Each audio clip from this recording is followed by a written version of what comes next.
Podcast with your host, Jake Weaver. Engineered by Cedric Swan.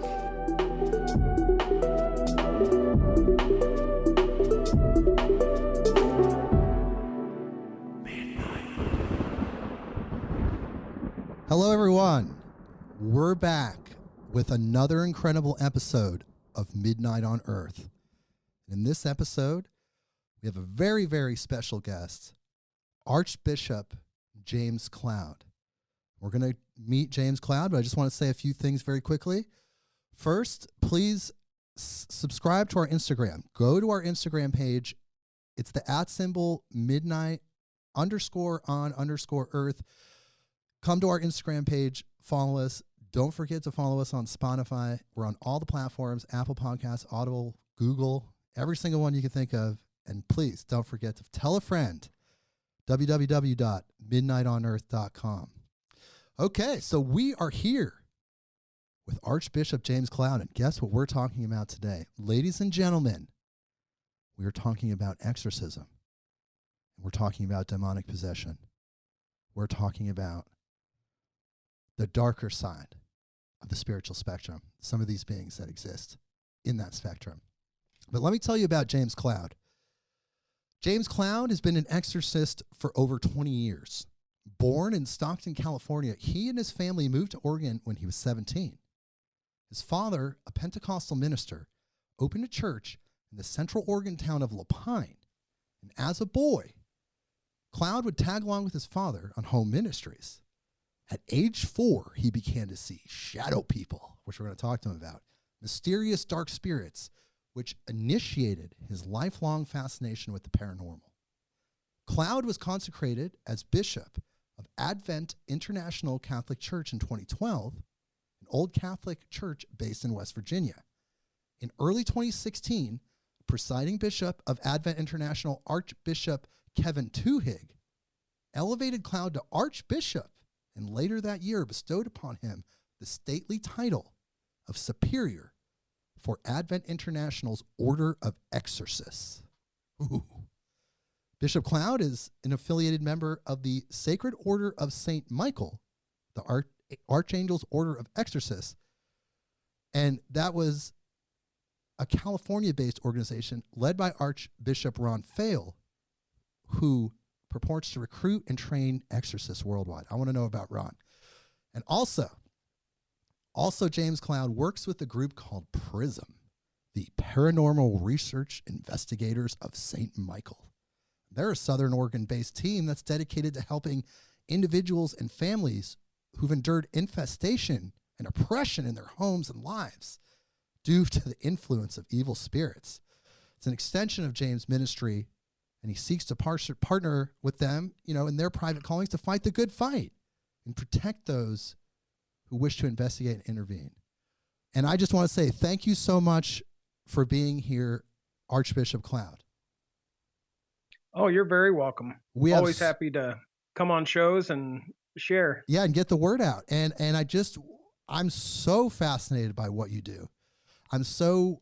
There's so much good in the world right now, and there's so much evil, and you're fighting on the front lines. You're on the front lines fighting against these evil forces. And I just want to say right off the bat, I just want to say thank you. I know on behalf of our listeners, I want to say thank you for doing this. Because you're welcome. Yeah. It was one of those things. It's kind of like the adage, the thug life didn't choose, or I didn't choose the thug life chose me. And honestly, it's the same way with being an exorcist, because I have had experiences ever since I was a kiddo. So unfortunately for our listeners, they don't get to see what I see. I get to see Archbishop Cloud in his home. He has a beautiful picture of Jesus behind him, actually a couple pictures of Jesus. He's very focused on his spirituality. I love those pictures. And I want to talk to you about your spirituality because there's, and we can just, let's start at the beginning. So you're with your dad and you're doing these home ministries, but then at age 4, you start seeing these shadow people. Now, what does that look like? What are these shadow people? What did you see at 4 years old? Well, so my story at 4 is actually even bigger and weirder than just seeing the shadow people. So at age 4, I actually was abducted by a UFO. Go figure. And my parents saw the craft and whatnot. And ever since that, do you remember? I've seen shadow people and such. Do you remember anything about your alien abduction experience? Oh yeah, it's come back to me over time, over the years, and each time it does, it's when a new memory is unlocked, it kind of takes my breath away, and I kind of sit back and just think, my God, what went on? I was 4, but unfortunately, or fortunately, if people are groovy with it, my family line not only has experienced the what folks would commonly know as psychic ability, but also at age 4, throughout the family line, we've been contacted. So, and I have zero idea why, but yes, I remember. So we've heard about this for myself. We've heard about this in UFO If you want to hear the circles. story, I'll tell you the whole story of that abduction experience. I want to hear all of it. We have all the time in the world. There's no limits here at Midnight on Earth. We can go 6 hours, whatever you're comfortable with. I want to hear all the stories. But what I want to just kind of highlight is that you pointed out that your family line, your ancestors, your aunts, your grandparents, they also have had alien encounters, potentially even alien abduction experiences. And they followed you. And this is something that, let me tell you, we're all about UFOs and alien abduction experiences here on Midnight on Earth. We actually interviewed the Oregon MUFON director in an earlier episode, and he told us a lot of the different things that are going on locally here in Oregon. And what I've learned in my ufology studies is that many people talk about how their families are followed over time as generations and generations progress. Somehow they're being contacted continually, the children, the grandchildren. Now, whether they're monitoring the DNA strain, they're monitoring whatever modifications may have come into play earlier, we don't really know. It's all speculation. But there is a concrete and also repeated story from abductees about following the family line. So let's hear that story. All right. Well, I'll start with my mom's experience, and then I'll share with you mine. Okay. So my mom's experience happened down in the San Joaquin Delta, around Stockton, California. That's where I was born. And in her experience, she told me that she was playing in an old pig pen that didn't have pigs in it anymore. It was dry earth. And so she was just playing in the pig pen, making, a dollhouse or some odd thing. And as she was playing, this small, as she described it, a reptile-looking alien thing came up to her. It looked like a lizard standing on 2 feet. And she said they spoke with their minds. Go ahead. Oh, I just said the reptilians. They come up time and time again. It's a very common experience. We were actually just talking about the reptilians in actually last episode. Oh, okay. Well, that's what my mom said. And she said, so I asked her, I said, well, what happened after that? She goes, well, we just played a little bit and then it disappeared. And that was it for her. Fast forward to 1976, my experience when I was 4. I remember playing with my Tonka trucks in the dirt, and my parents were up the steps of the porch, and my mom, my dad, and my grandmother were sitting on the porch, and so they were up and to the right of me. And I'm just minding my own business, playing with my Tonka trucks. And all of a sudden, I hear them kind of gasp, and utter a couple expletives, and probably no further than 100, 150 feet above us was 3 triangle-shaped craft. Excuse me. They had a white light on each tip and a solid, well, it wasn't solid, it was an undulating red light in the middle. And they were in a triangle formation. So 3 triangles in a triangle formation. And they were just sitting there above our heads. And they were silent. I noticed what looked like, closest thing I can compare it to is when the heat rises off a hot road in the summer and you see a little distortion coming up from the ground. Kind of like heat waves. Well, yeah. Okay. This was coming down from the bottom of the craft. And the heat wave was basically going pointed down. And they were silent, didn't do anything. Underneath, it looked like there were interlocking plates of some sort. And literally, they didn't move or shimmy or anything. They just, like they got stuck in the middle of the air and they're sitting there. And my grandmother, she tended to get emotional. And so she was like, I hope they're not going to hurt us. And my mom and dad kind of were looking at each other, didn't even know what to say. And then these things went from over our head to over the horizon in a blink of an eye, a snap of a finger, if you will. Wow. But that was the end for them. That night, I was awakened in my bed to the sound of like a thrumming. It was like this whoa, whoa, whoa sound. And as a kid, I was more curious than scared because kids don't have a frame of reference for much anything at that age. And so I remember getting up out of bed, and the next memory I have, I'm standing in our living room. And the sound is continuing, that thrumming sound, the wall, wall. But in the middle of the living room as well were blue, green, red, and white orbs of light. And they were moving all around the living room. And as the sound started speeding up, the orbs of light started speeding up as well. And so eventually it reached this crescendo of light and sound. And all of these orbs, probably a dozen at least, were zipping all around me, this loud thrumming. And I remember feeling like I was almost caught up in the moment, just almost enthralled or something with this sound and light show. And as it reached the highest fevered pitch, it just stopped. The lights were gone, the thrumming was gone, and it was dark and silent. Out of the middle of the living room, I noticed a small gold orb start to form.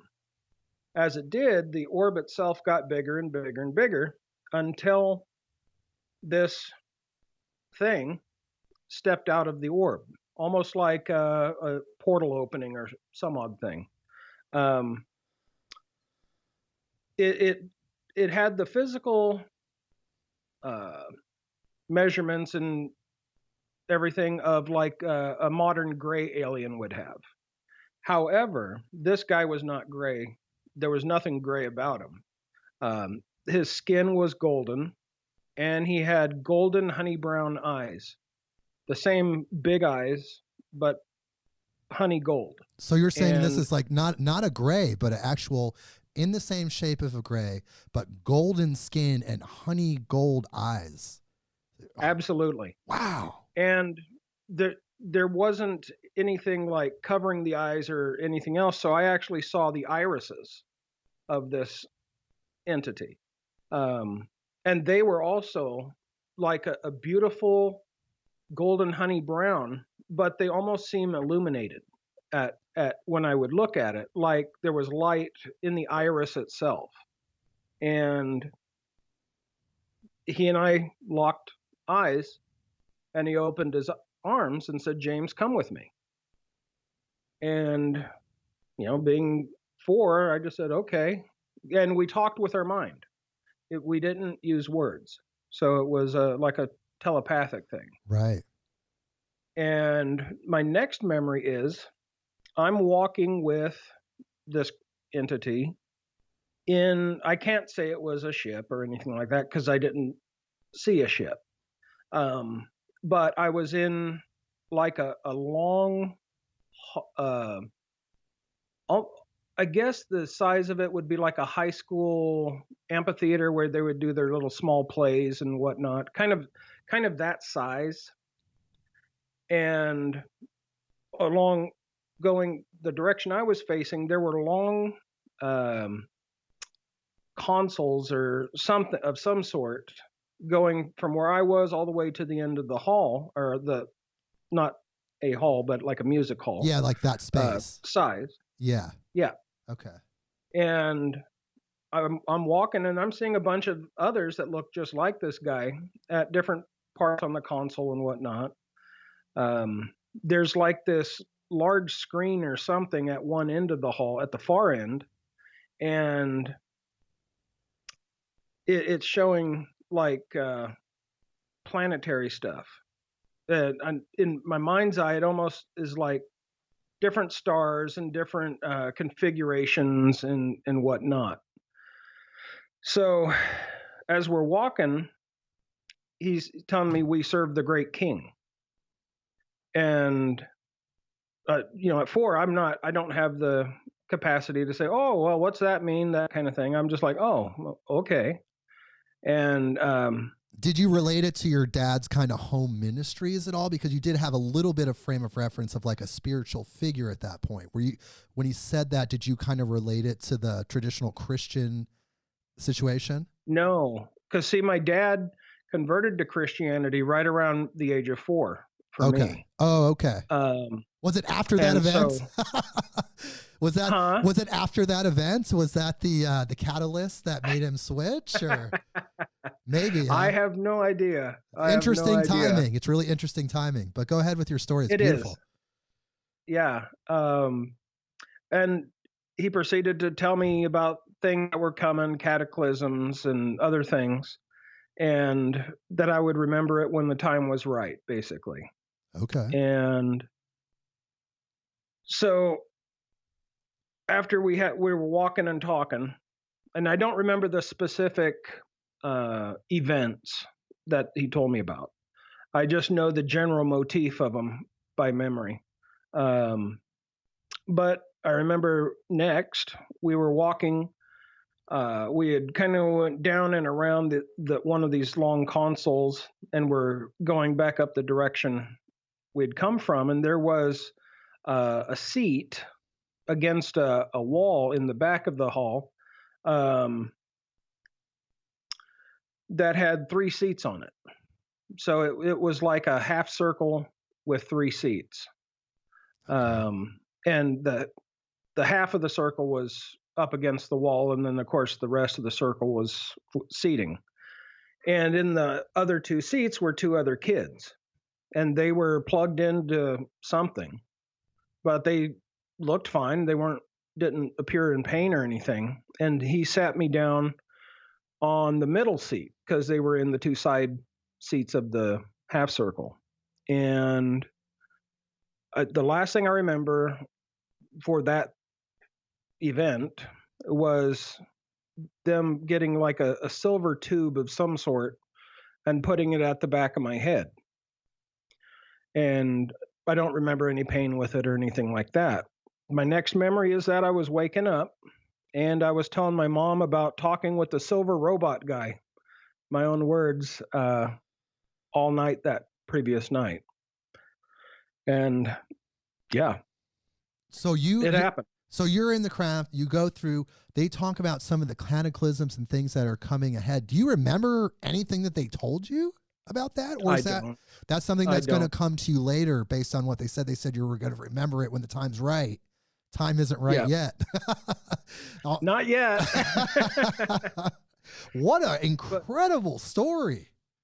And that's just the beginning. This is The beginning. So there's something special about you already. There's something special about you. And this is before you perform your exorcisms. This is before you take your spiritual path. You're kind of on a spiritual path because you're a young guy and your dad's super spiritual. But this is before all that. So you're already special. There's something special about you. The extraterrestrials know it. And now you made the choice to be more spiritual. So now, after all that happened, do you feel like that affected your spirituality and kind of pulled you towards a more spiritual life at a young age? How did that how did that experience affect you in the long term, do you think? For me, it broadened my mind to understand that there's a lot out there that has not been discovered or discussed over the years, both within and outside of the church. But I was able to find some sort of reconciliation with that when I looked at the description of what's known as the Watchers. Yes, the Book of Enoch. Yeah. I was actually going to ask you about, I was going to ask you about the Book of Enoch. It's on my list of questions to ask you. But tell me more about that. Tell me more about the Watchers from your perspective. Well, see, the Watchers were initially tasked with watching over the earth, maintaining the different cycles of the earth and whatnot. And at some point, first of all, in Genesis 6, Genesis 6, 1 through 4. For the people that don't know, it's Genesis 6, chapter 6, verses 1 through 4. For people that don't know, they should go. That's the first mention of the sons of God, of the Watchers. Go ahead, Archbishop. Just wanted to point that out for people. Yeah, great reference, too. In my mind, I just knew Genesis 6. But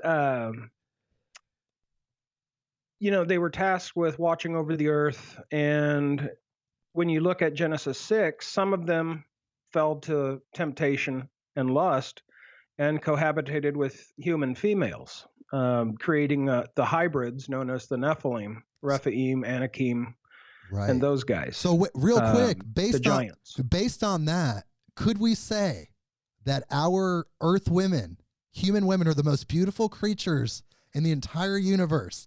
They're so beautiful that even extra dimensional, they were potentially angels at the time. I don't think they were even cast out at that point. They were attracted to human women. So we can just say the women of earth are the most beautiful creatures of all time. Should we say that? Sure. Why not? If you can cause the angelic host to fall just by batting an eyelash, well, I think you got something going on. I always thought that was so interesting that I'm like, wow, human women must be the thing if they're willing to procreate and have these sons of God, the giants. See, I've told folks this too. If you're looking at just raw biology,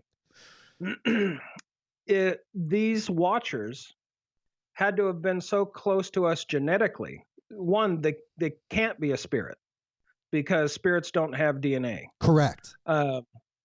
And so these Watchers had to, one, have DNA, had to have sperm, a way of reproduction. And we're so close genetically, we could actually breed with each other, albeit in a hybrid form. But just pulling that down to regular biology, a dog can't mate with a cat and create a half-breed naturally because they're too far genetically apart. However, the Watchers and mankind are so close genetically that they can have offspring. I never thought of that. Yeah. It's a big thought. Watchers are not angels in the strictest sense of the term. They are some physical entity that is of a slightly higher level than us, but do have physical bodies, do have DNA, do have sperm, obviously. So you feel like, Archbishop, that the Watchers that we talk about in the Book of Enoch, and we're going to back up and talk about the Book of Enoch in just a second, but the Watchers aren't from the angelic realm. They're not part of the third of the angels that were cast out supposedly in the Genesis story with the battle, between the Satan and God, and how hell was created. So you're saying the Watchers were not a part of that. They're their own separate group. Maybe they're extraterrestrials, maybe they're not, but their DNA and their physicalness has to be so close to ours. Otherwise, we wouldn't be able to procreate. Absolutely. So and these otherworldly entities are also under the command of God. Otherwise, God wouldn't have punished them for negating their task and corrupting humanity, as described in the Book of Enoch. So these are a created being under the authority of God that chose to, go their own separate way, if you will. It's hard. Look, I realize women are beautiful too. Look, I get it. It's like, what if they came up to you? What if a Watcher came up to you and said, look, dude, she was so beautiful. I was thinking about God, but then I don't know what happened. Yep, absolutely. Okay, well, it's like, well, she winked at me, and she was kind of cute, and things happened. Let's back up a bit and tell people that don't know what the Book of Enoch is, because for people that don't know, the Book of Enoch was actually a part of the traditional Bible, the combination of the Old Testament and the New Testament, for a really long time. And it was voted out at one point. I don't remember the exact council of the year, but at one point it was voted out by a council, and they decided to remove it from the Bible that we know of today as the Bible in the Old Testament. But previously, the Book of Enoch was actually in the Old Testament, and it's actually referenced in other books of the Bible. They talk about the Book of Enoch. So in the Book of Enoch, in a nutshell, if you could, for our listeners, describe who Enoch was, what his role was, and then talk about how he was kind of an advocate for the Watchers at one point. Yeah. So Enoch is anyone can look it up. He's one of the generation of Adam, that generation before the flood of Noah. Lived an exceptionally long life because the conditions on Earth were much different, and they were much closer genetically to the perfect body that we were initially created with. And Enoch, if I'm not mistaken, was the father of Methuselah, the oldest man recorded to live, and it was 989 years, if memory serves. But Enoch, it's recorded in the scripture that he walked with God, quote unquote, and was not. In other words, he was so close in relationship with God the Father that he was considered such a good friend of God that God simply took him home. And Enoch is not recorded as actually dying. Right. He just kind of ascended. He just kind of like dematerialized into a higher dimension, the God heaven dimension. Yeah. Or, you know what, we could even theorize, that maybe he was taken in his normal body to another place, maybe the same place that some of these Watchers are from, that's on a different dimensional phase, or however. I mean, we could go down the rabbit hole. Sure. But all we know is Enoch did not die. But he was simply taken. Didn't Enoch, if I remember this correctly, it's been a while since decades since I've read the Book of Enoch, but isn't it true that some of the Watchers and some of the angels that had rebelled wanted to go, they felt bad about it. They felt like they made a mistake, and they wanted to go back. They wanted to go back to heaven. They realized they messed up, and they wanted Enoch to be like their lawyer, kind of advocate, like helping them, like petitioning God, be like, look, Enoch, can you help me out, please? Like, I messed up. Yeah. I should not have listened to say, I don't know, I was drunk that day. Like, now I'm stuck in hell. Can you please help me out, Enoch? Like, did it kind of happen that way? Or, dude, bad choices were made, man. Once you make the choice like that. But isn't it true, though, that according to the Book of Enoch, that did take place, that some of those Watchers, those beings, did want to go back? Yeah. Actually, if I'm not mistaken, all of them realized the mistake they had made, but the damage was done. And so they had asked Enoch to basically go before God, be their intercessor or lawyer, if you will, and try to get them back in God's good graces. So Enoch, or God, called the watchers and said, "You're asking a man to intercede for you when you're the ones that were supposed to intercede for men. And because you didn't, and you basically failed, you're out of here. You're cast off." Ultimately, the watchers that fell were bound in what's known as the bottomless pit, where they sit to this day, the ones that fell. Now, not all of the watchers fell, and not all of the watchers corrupted themselves or made these bonehead choices when they knew better and could actually see God face to face versus, us humans that rely on faith to see. They could literally walk up to heaven itself to some degree. So they were without excuse, whereas us humans were given grace because, well, we can't see God. Right.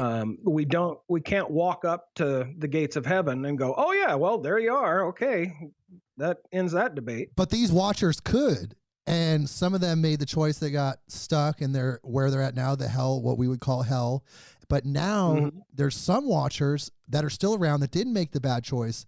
Are they still watching us? Are they still influencing our affairs in a positive way? Are they working with world leaders? What's your opinion on that? So I don't believe that the righteous watchers are working with world leaders. That wasn't their task. Their task was to basically monitor the earth, make sure we don't blow ourselves up, that kind of thing. However, it does seem like there are other forces at work that do work with world governments. And those are the ones that maybe have fallen after the account in the book of Enoch for whatever other reason it was. Yeah, and then nobody wrote it down. Nobody wrote it down. Who knows what's transpired since then? Nobody's writing it down. We just have what happened thousands of years ago. Who knows if there's been more that's transpired? Oh, absolutely. And it could have been tens of thousands of years ago when the events in Enoch occurred. So we really don't know as far as the timeline itself goes, what's really happened with the watchers. The only indicator we have is in, I believe it's Psalm 82, when God sits in the divine council. So this is a council of initially immortal beings that God sits in the council and receives reports on from around the universe itself, not just the earth. But this council was tasked with overseeing the earth just like the watchers. So it's pretty easy to assume that this is probably the watchers as well. In Psalm 82, God lays into the divine council and says, because you favored the wicked, because you favored those that oppress people, et cetera, you get the gist. He said, like mortal men, you will die. Now, that was their judgment. Their immortality was stripped from them. So that could be some of the bad guys that work with a lot of these world governments, trying to work against the plans of God because they figure, well, we'll just stick it to God any way we can. And they do. And do you think that's part of the technological push for life extension technologies and other means, because their DNA, their physical bodies are so close to ours that they now are not immortal anymore. And now they want to retain their immortality and say, ha ha, right? They want to spite God. Sure. And they're using they're trying to develop these life extension technologies. They're searching for these cancer cells that metastasize in a way that actually extend life. They're doing everything they can to escape judgment. Do you think that's part of that? Sure, it could easily be part of it, because they know that once they die, there's only one place they're going to go. And so, so they're going to use and abuse anyone in their path to try and regain the more immortality that was stripped from them. Because, and you got to think too, us humans were created immortal. We were created in the Garden of Eden as immortal beings. It was only until we ate of the tree of knowledge of good and evil that we were warned, hey, you eat the fruit, you're going to die. And I honestly believe it was a test to see if we were worthy of immortality. And of course, we failed miserably. But we don't know how long Adam and Eve were in the garden before the fall. We don't know how many kids they had. We know that when Cain was exiled, there were at least enough people on the face of the earth to go form the city of Nod. Correct. So, yes. What was that? Oh, I said correct. That's absolutely correct. It's one of those inconsistencies people talk about in the Old Testament, is the fact that when Cain was banished, there was already this other village. Yeah, but we don't know how many other kids Adam and Eve had. Right. Dude, this is so fascinating. Thank you so much for your time, Archbishop. we're going so deep, but I want to get back to you. You know, we can talk about the book of Enoch. We're laying the foundation of why these evil spirits are actually interceding and working against humanity in this dimension. You know, we're laying the foundation of the history of these demons, if you want to call them that, or what Archbishop Cloud is exorcising. So what I want to talk about, okay, so, you know, you're with your dad's ministry, but as a spiritual person, like, what calls you to Jesus personally? I've never been asked that. What's so attractive about the Jesus story, Jesus's life, that made you resonated with so powerfully that you aligned your whole life with Jesus? Boy, that's an awesome question. The short answer is I love him. Me too. But how does one describe love and how love formed? I've always heard and read about his compassion, his love for people, and those that chose him. He granted the ability to become sons of God. So, you know, I think of 1 John, it says, you know, behold, what manner of love the Father has bestowed upon us, those that are Christian, that we should be called the children of God.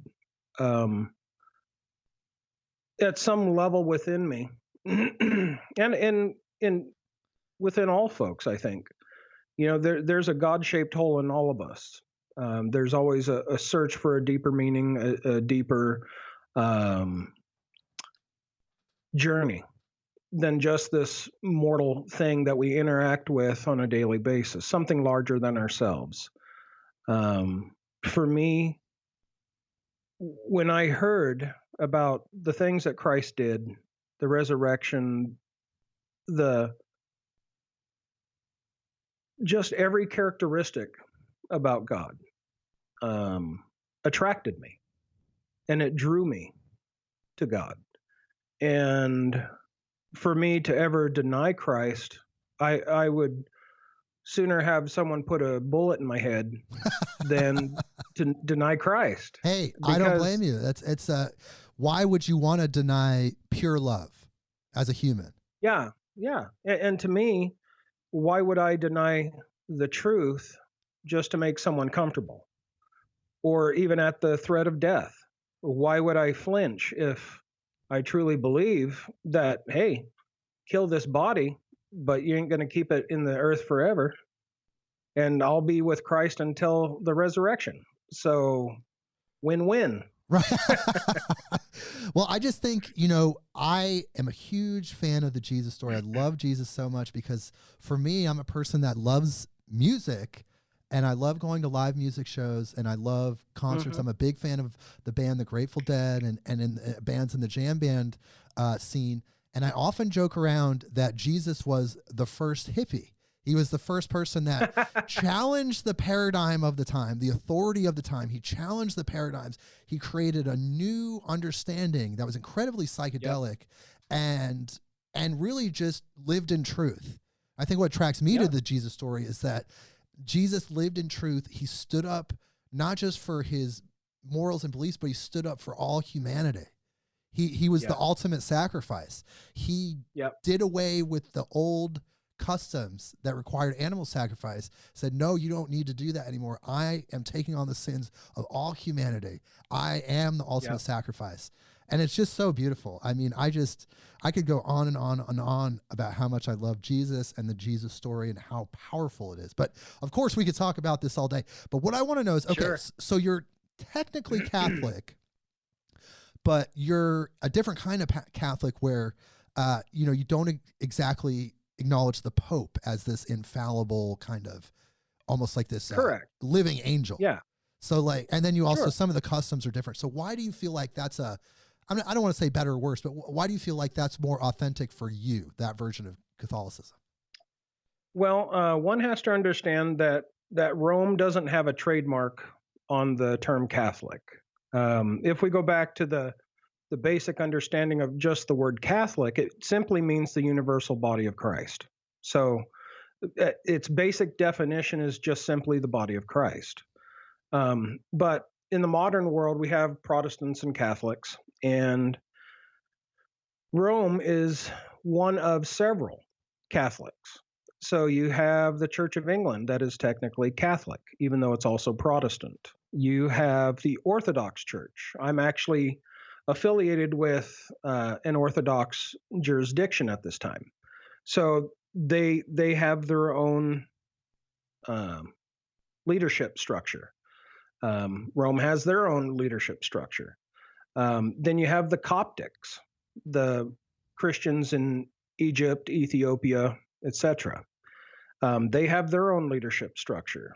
But all of the Catholic leadership can trace the direct laying on of hands, granting the mantle of leadership straight back to the apostles and to Christ.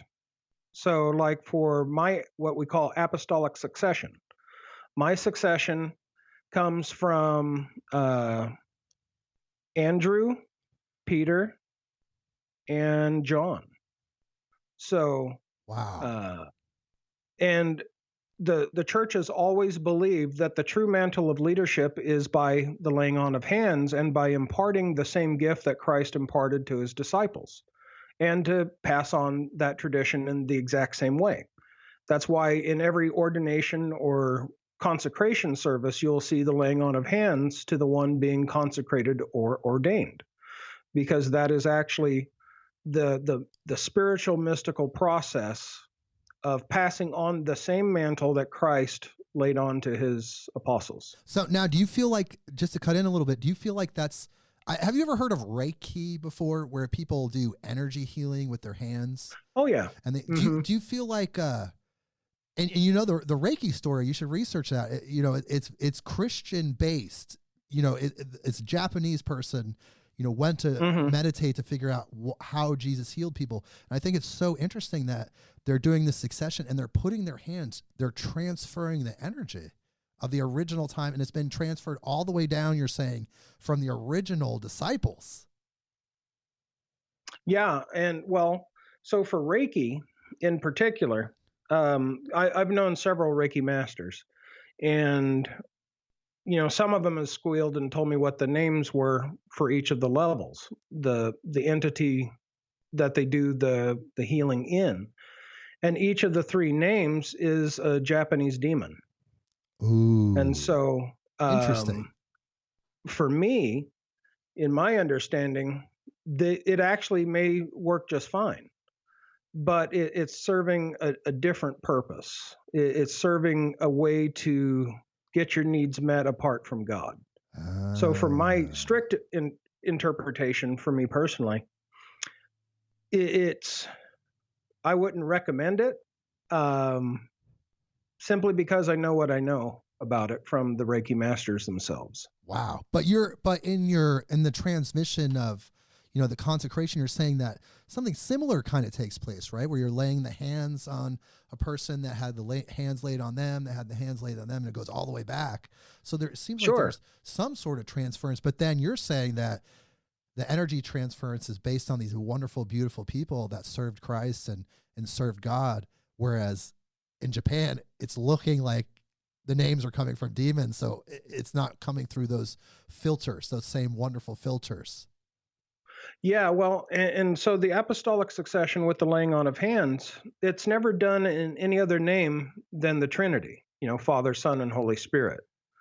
And so it's a direct impartation of the Holy Spirit to fulfill the function of a deacon, priest, or bishop by the succeeding or preceding generations onto the succeeding generations.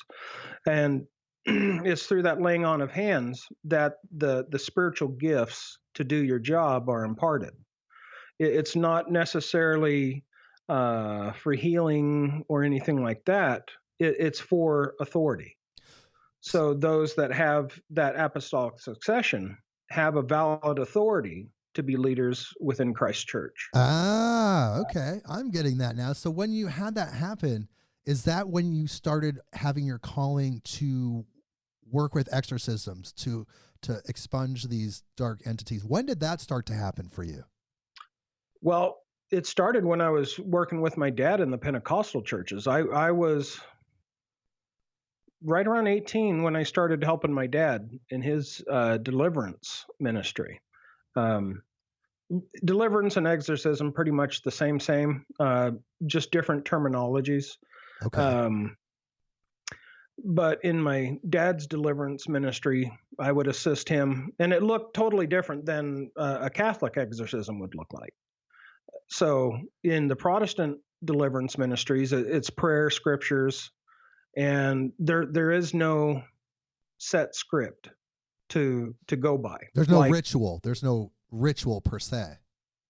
No. Okay. No, it's about faith, prayer, and just getting down to business. Okay. And so, but I will say when I was first ordained a deacon, which is basically the entry level leadership position that any clergyman goes through to become a priest and, Lord willing, ultimately a bishop. But I felt the mantle be placed on me. It felt like this warm, heavy, heavy blanket. It was both comfortable and burdensome at the same time.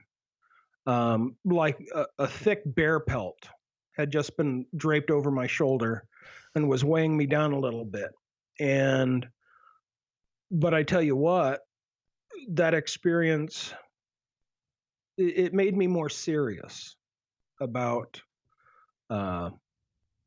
my position, because it was only then that I understood the true gravity of what I was going to pursue. And that was when I hit age, I believe I was 32. Okay. Right in there. So you're 32, you became a deacon, and you can feel this energetic kind of weight, this burden, but yet at the same time, it's a gift. You knew, like, it was almost like a pressure. You knew that something was coming, like a gravity. Like you knew that you had taken a fork in the road in your life, and you are now going somewhere really interesting, actually. Really interesting. So tell me about... I was stepping out into the waters, man. So tell me about your very first exorcism experience. What was that like? And how did that come about? Well, my first experience, my first exposure to it was with my dad. Right, with the deliverances, but then on your own.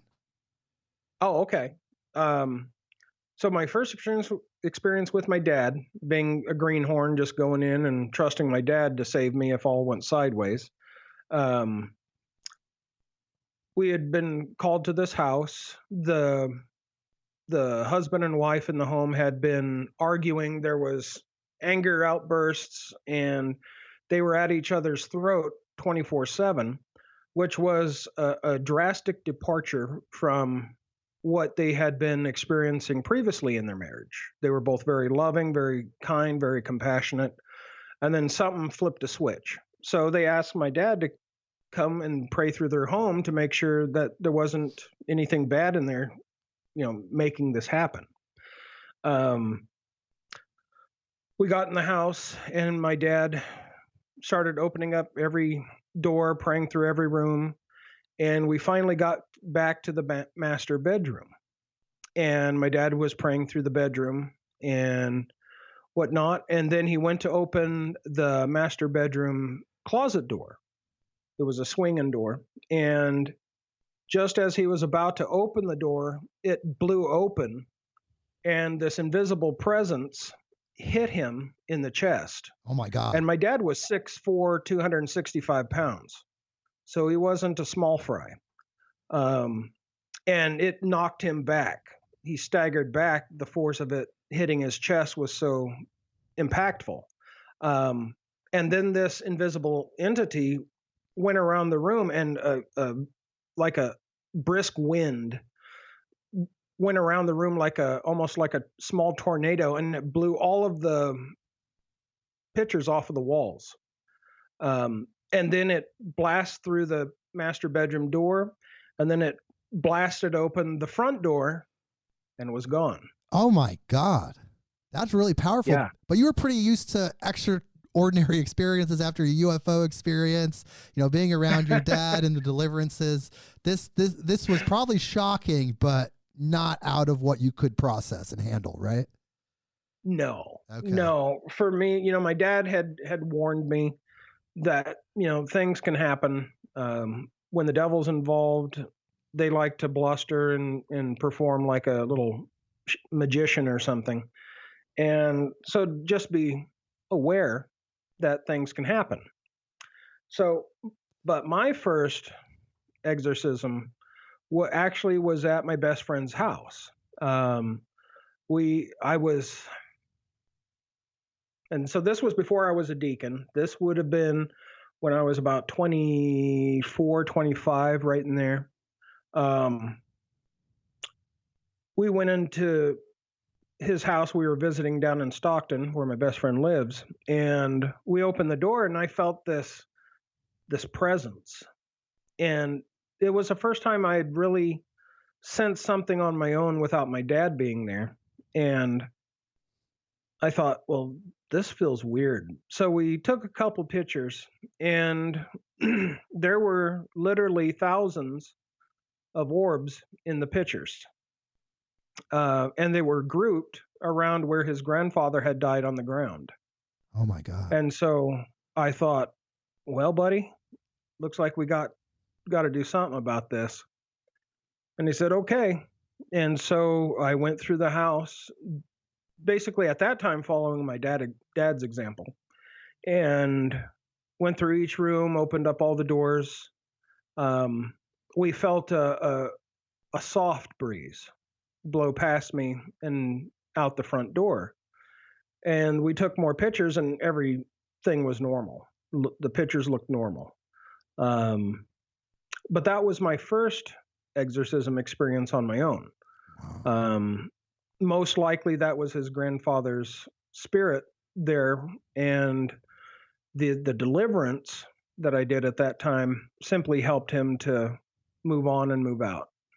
Wow, that's such an incredible story. So you see these orbs. It's interesting how, for a while, I think probably year 2003 to 2010, you used to see a lot of orbs in pictures.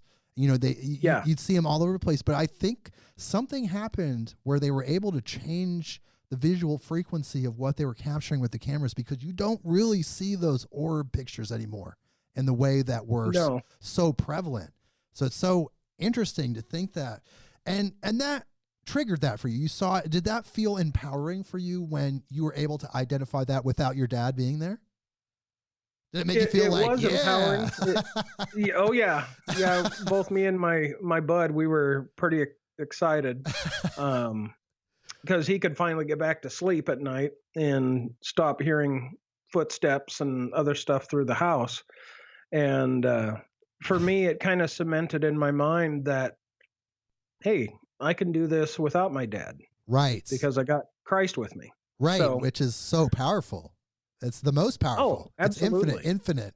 So in your career so far, on your own, you have a ballpark of about how many exorcisms you've performed so far totally, or at least like spirit removals, if not personal exorcisms? So exorcisms of possessed individuals, I would say dozens. Okay. Exorcisms of haunted properties, objects, and places, I would say hundreds. Wow. Because it comes up so much. I mean, do you think it's picking up with the rise of anxiety related to COVID and what's going on with world events? Do you think there's a rise in demonic energy right now? Oh, I think so too. You look at the streets. I mean, you've got people killing each other, two different political agendas, literally hating each other, simply because one person believes something different than another. I know. You've got,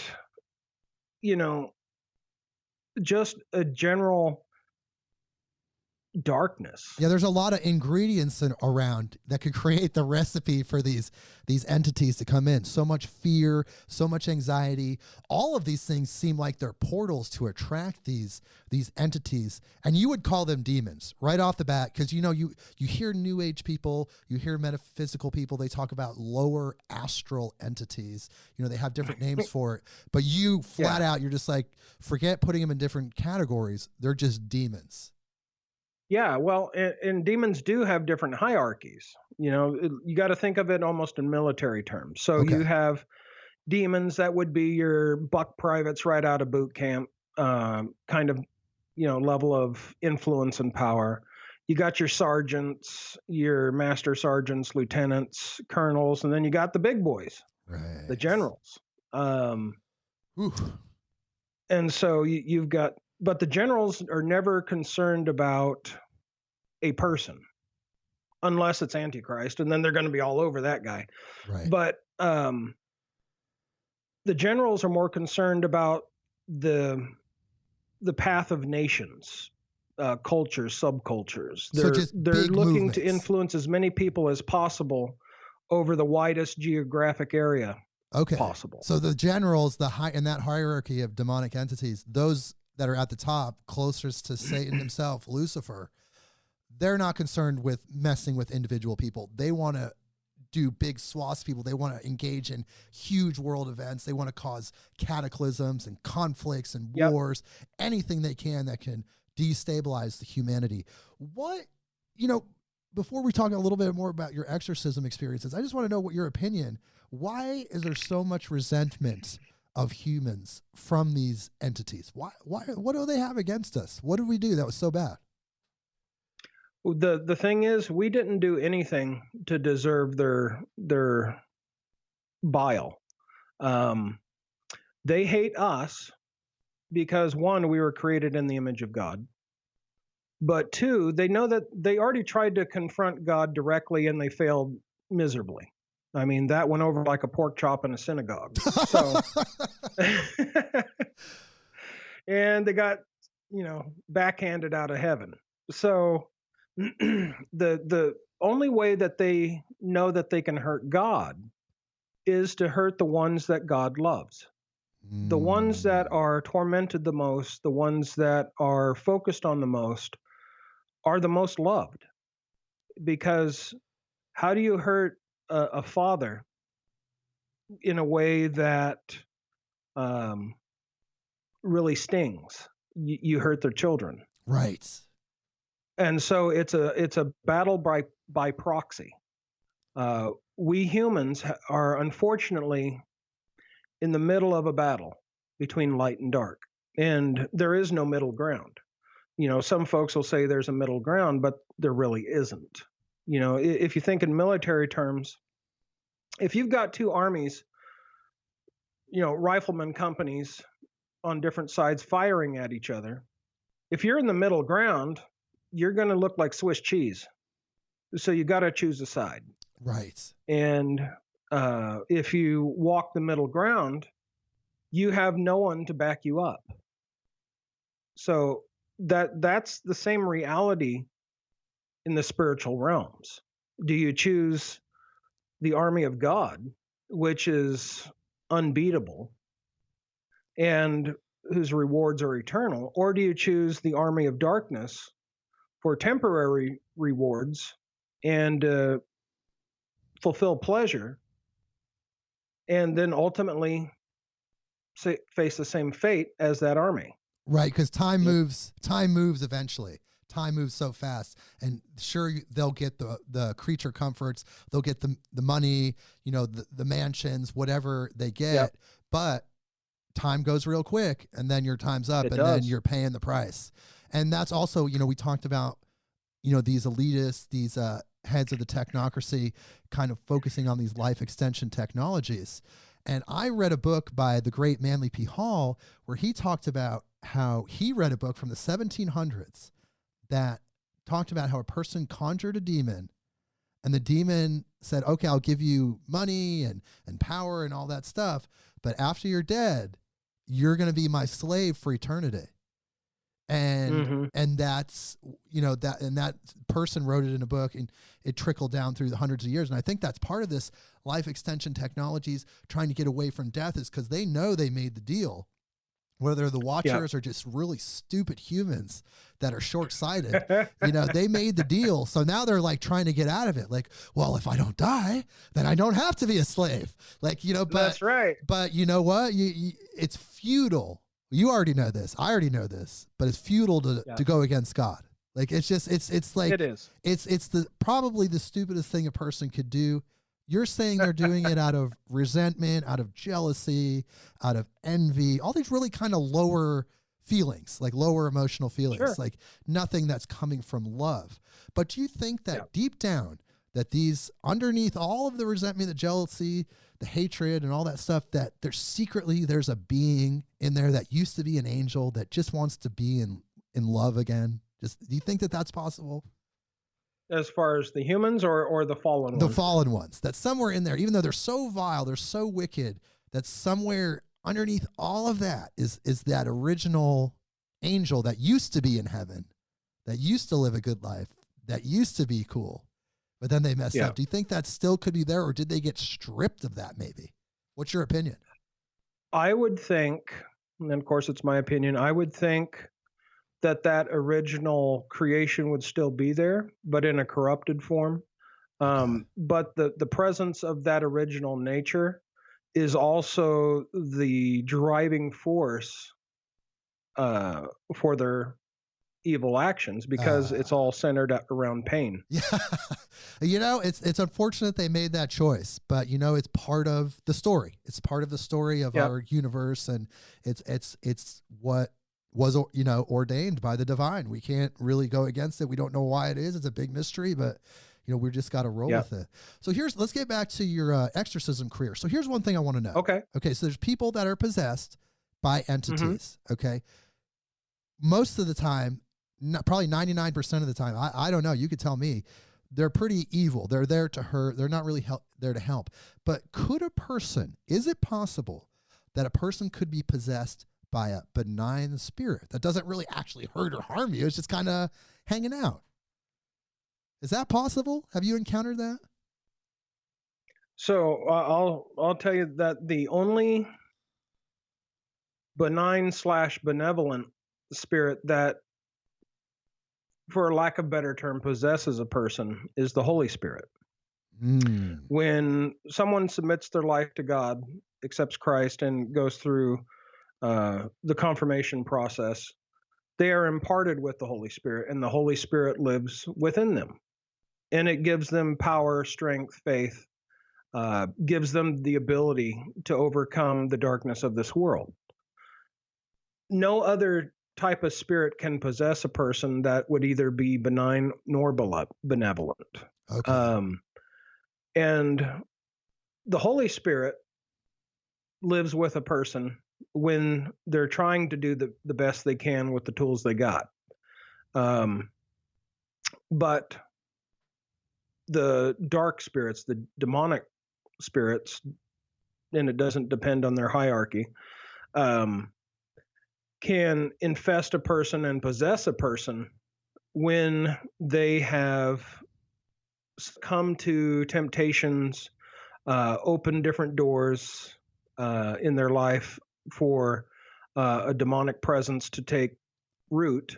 Because a lot of times these presences, these demonic entities, you just don't wake up one day and you become possessed. It's typically a longer process. Yeah. What are some of the signs? What are some of the signs of these possessions? So one of the earliest signs of a possession is unexplained anger. You just get these feelings of unexplainable anger that just show up. And it's typically against that person's personality. And this is basically oppression, where an outside demonic force is manipulating the emotions or even thoughts of an individual. And it manifests in their emotions, their behaviors, their words. Some of the things they used to enjoy, they no longer enjoy.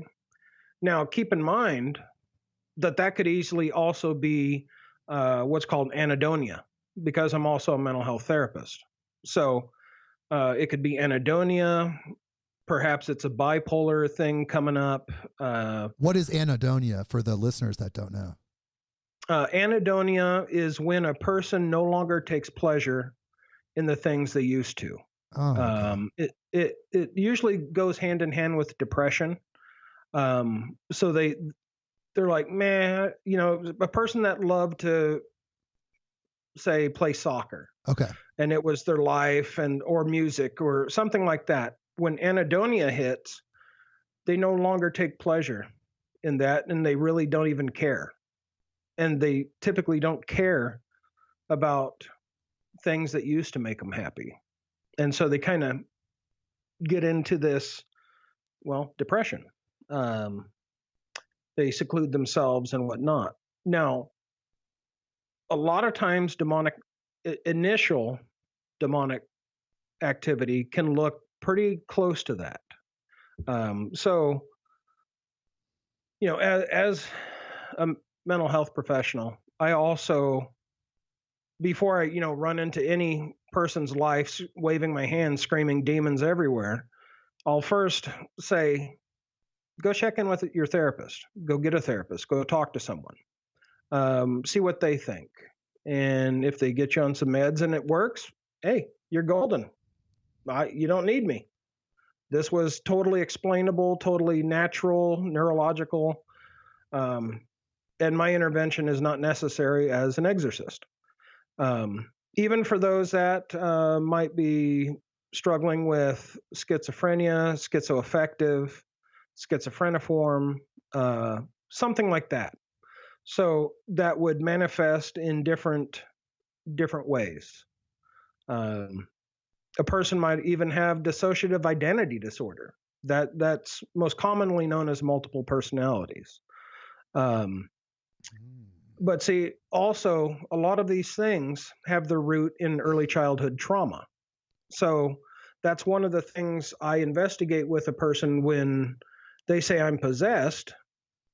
I'm like, okay, one, if you think you're possessed, you might not be, for one, because a truly possessed person don't really realize it unless someone points it out. Right. And then even then, they may have periods that they're totally fine in what's called an imperfect possession, where they're normal. They behave normally, act normally, speak normally. But then there's other times that person's personality isn't even there.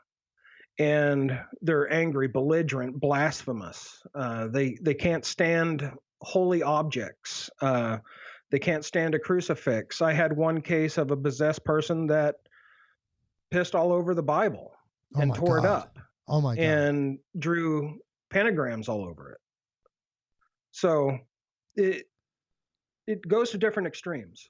I mean, and then you have other possession cases. They're flinging poo on the wall like a monkey or something. And you've dealt with so many of these different cases, and you say that some of the root cause of this is early childhood trauma. Is that because it creates kind of a portal when you're getting abused, or there's the physical abuse? Does it create some kind of opening, you could say, for those demonic entities to come in? Like what is that? Is it the pain, the fear? What do you think that is? Well, ultimately, you got to understand, demonic entities are predators.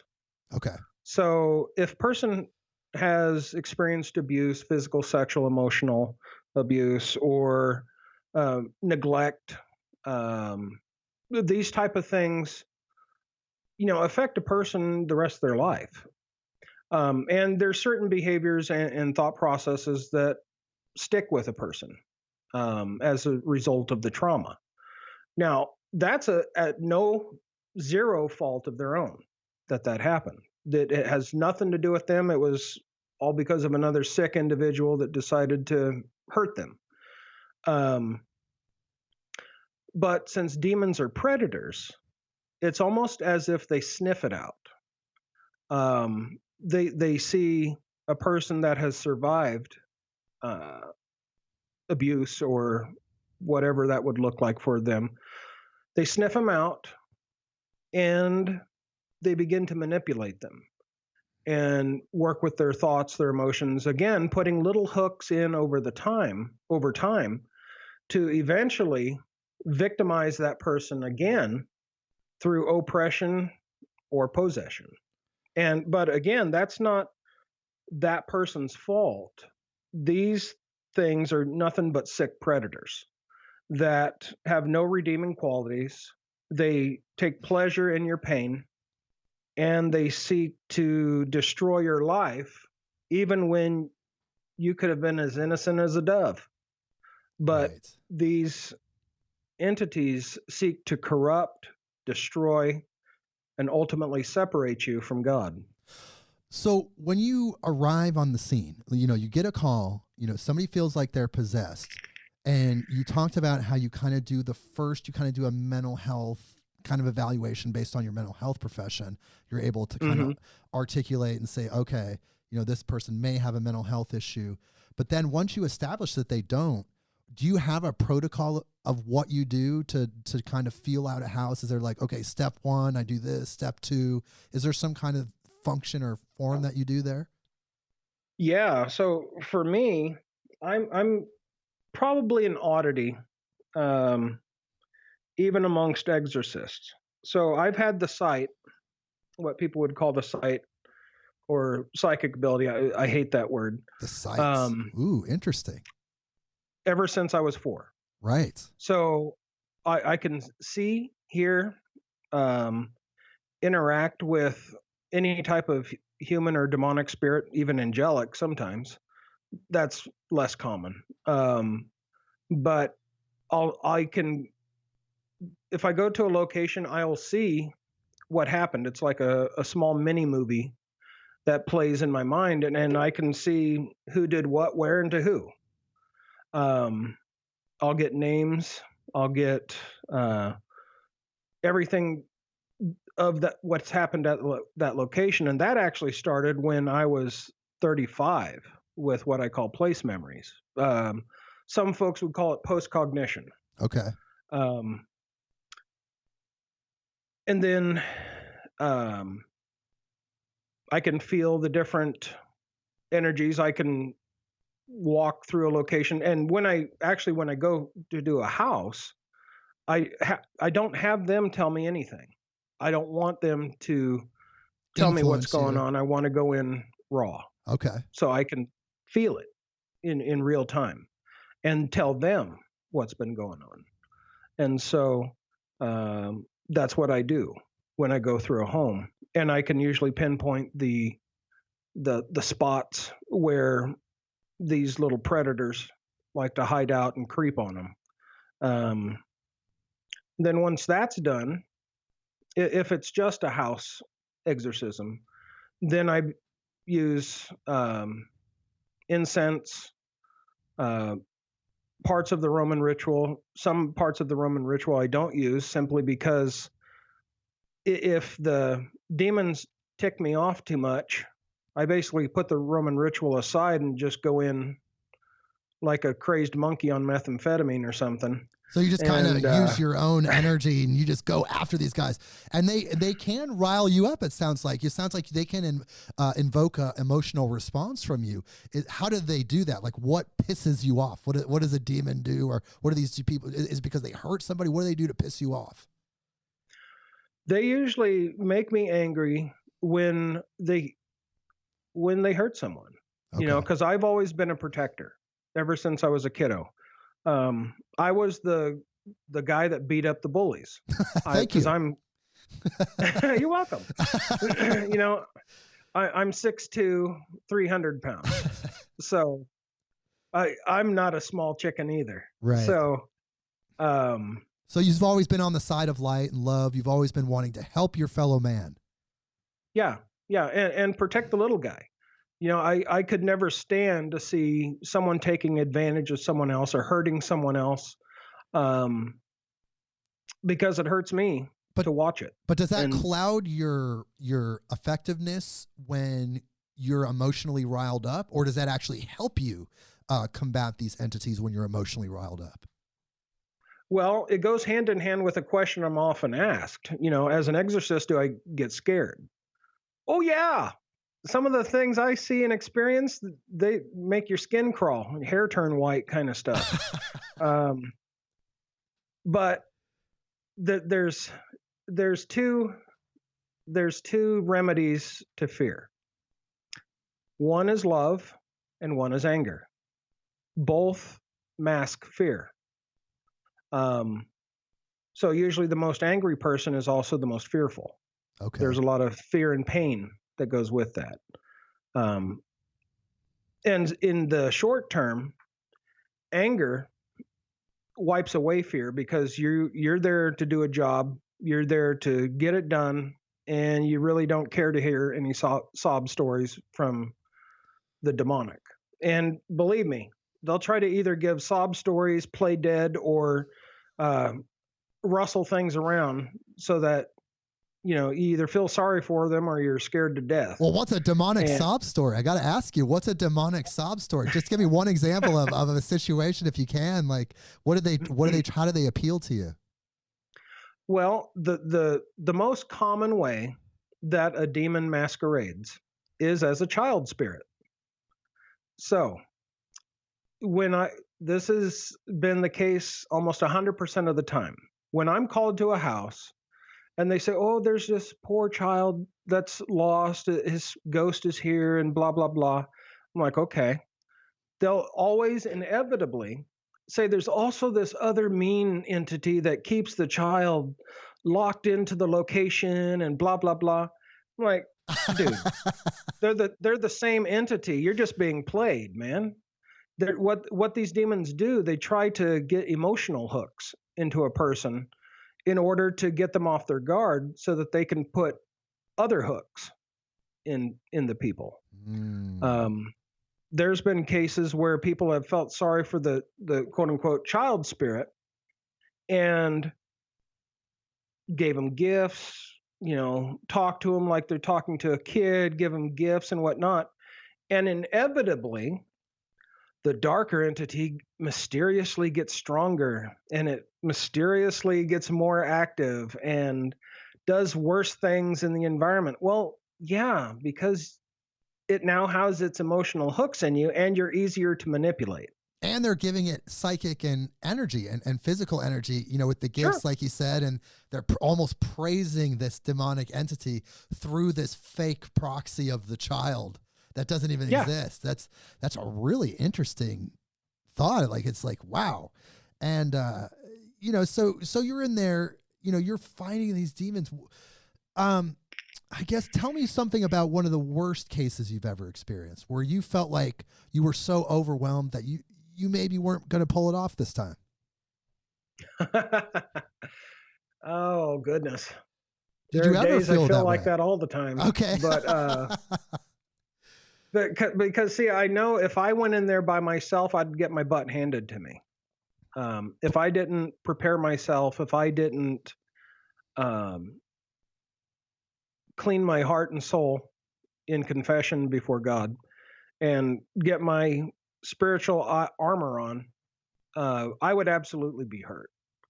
To this date, knock on wood, I have not been hurt. Though I have been scratched, hit, pushed, had my name called. I've had invisible hands touch me in inappropriate places. And these things happen so they also send out what I call scouting parties. Okay. So before a major exorcism of either a property or a person, for that matter, I will see shadow people in my house. I even have pictures of a triple scratch going from my wrist all the way down to my elbow that I got simply taking a shower. And I noticed it when the water started, hitting it. And I noticed the burning scratches. I didn't feel it scratch me, but I noticed the burn after the scratches had formed. That's happened. The triple scratches happen a lot as like a calling card, really. And basically, it's their way of testing me to see if I'm going to get scared and run. And for me, my fight or flight instinct is always fight. Okay. So if I get scared, I'm going to buckle down and I'm going to get them. Right. So there really hasn't been a point where you were overwhelmed. You were scared. You've mentioned you've been scared. You had the fear frequency of that energy, but you were never, because you had Christ with you, because you were there with God, you never really felt like you were going to lose. You felt like maybe there was times that were going to be tougher than other times, but you never felt like you were going to lose. No, I've never felt like I would lose. Oh, good. Go ahead. Oh, I just said, oh, good. That sounds amazing. I'm glad you weren't losing. Now, I have to give the caveat to that there have been some cases that I have not been able to get an entity out of the house. Why do you think that is? Well, there's specific reasons as to the why. It has nothing to do with me or with God's power or anything like that.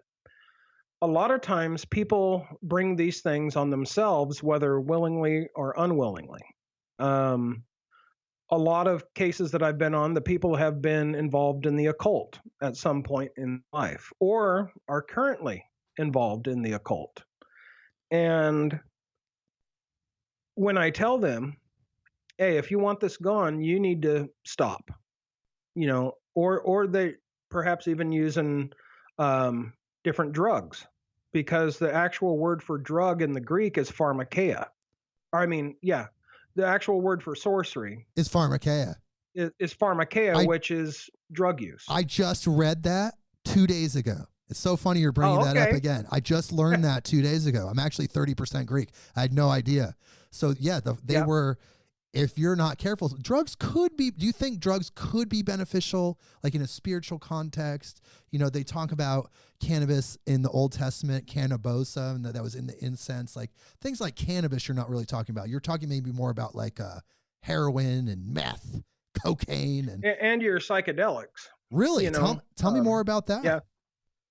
Yeah. So the sorcerers of old used to use drugs to get into elevated spiritual states. Okay. You can look at like the oracles of Delphi and others. Sure. That breathed in different vapors or whatnot that gave them insight and hallucinations and whatnot. And these were the messages from the gods. The problem is, and I'm not saying everyone that uses a psychedelic or some of like meth, heroin, etc., are absolutely going to be possessed or open a door. But the probability is there that it very well could, because actually that's sorcery. Just like not everyone who dabbles in the occult is going to wind up possessed. Right. But the probability is there because it is, it's dangerous. You're playing with fire. You're playing with fire. Yeah. And if you're young, if you're naive, you're impressionable, you haven't understand how to be a, it's not necessarily self-mastery, but just having that personal relationship with God and understanding the Jesus story. And if you don't get that and you're taking these psychedelic drugs, you're leaving yourself wide open to be preyed on by these entities.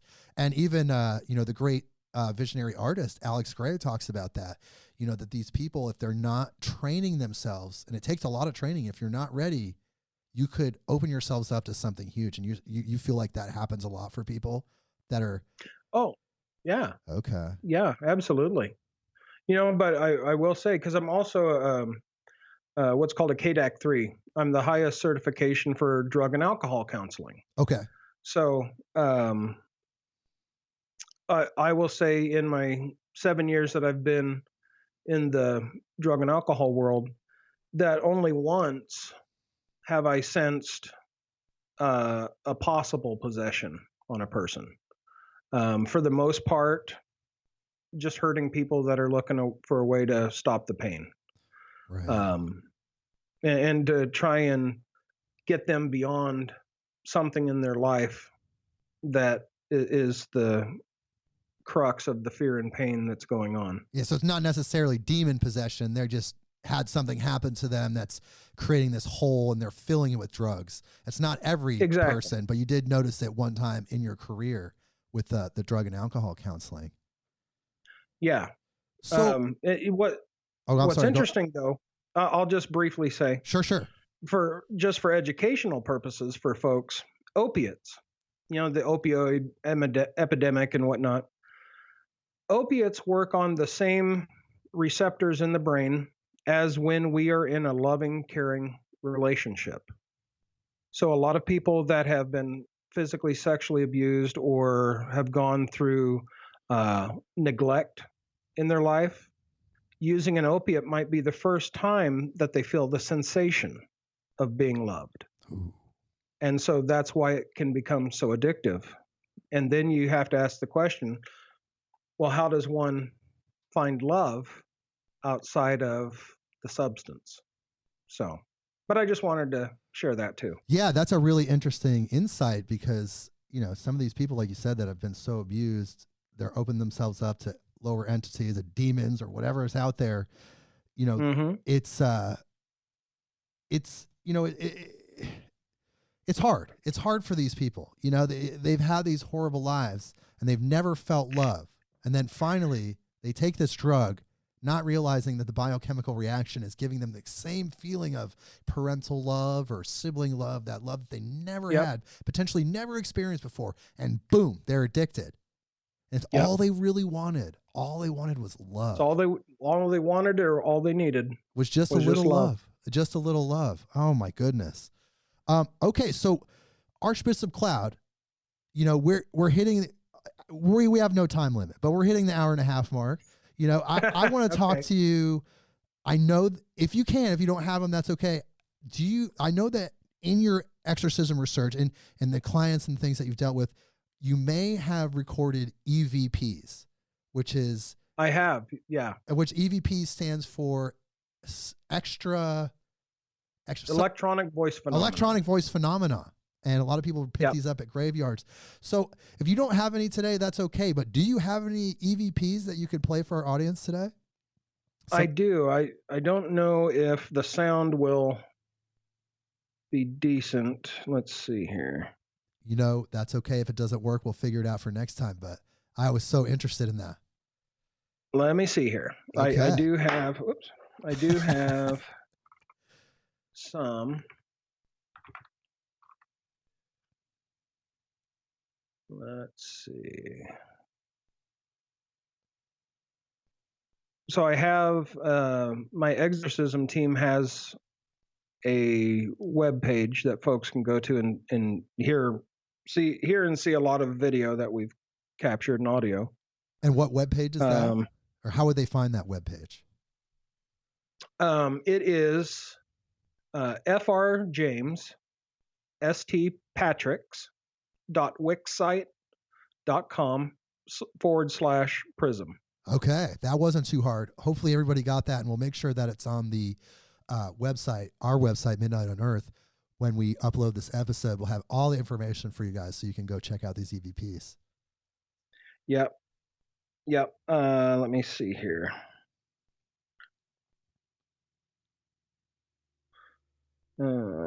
Just looking. All right. Let me see. I wonder if I share the screen, if it'll translate for you in audio. Let's see here. Oops. Okay. I can see your screen right now. Listeners out there, I can see. There was one other thing here. Archbishop's screen. Now it's back to Archbishop Cloud here. All right, let's see here. Like I said, if it doesn't work, we can always try again. Oh my gosh. Okay, here we go. All right. So this initial EVP was actually from an incubus case that I did, maybe 6 years ago or so. And to set up the background of this, we were simply walking around the property. I was doing my walk around to try and feel things out, and we were recording, and we heard this voice that on the recording that we didn't hear at the time we were walking around. So here we go. Hopefully this works. Yeah, he'll come through and bless it. Yeah, once we do the walk. Yeah, he'll come through and bless. Yeah, he'll come through and bless. Yeah, he'll come through and bless it. Holy Were you able to hear that? Oh man, yes, and I got chills from that. So for the audience, you don't see this. You'll see it on the Midnight on Earth website after this episode uploads. But we're looking at a YouTube video. There's a woman walking around. She's talking, and in the background, you can hear a voice say, "I'll kill you." Ooh, that made the hair on my neck stand up and give me goosebumps. Let's hear that again. So now we know what it sounds like. Let's hear it again. You got it. Yeah, he'll come through and bless it. Yeah, once we do the walk. Yeah, he'll come through. Holy cow. Yeah, he'll come through. Yeah, he'll come through and bless it. So people, did you hear that? It said, "I'll kill you." Oh my God. That just gave me so much chills. Ooh. So I encounter that a lot on exorcisms. They like to bluster, they like to threaten, they like to try and intimidate. Sure. For me, that's just another day at the job. Just another day at the office for Archbishop James Cloud. That's right. So here's another one. So I believe you'll hear in this clip, one of us, I can't remember, asking us its name. And you'll hear the response. Okay. Are you afraid to tell us who you are?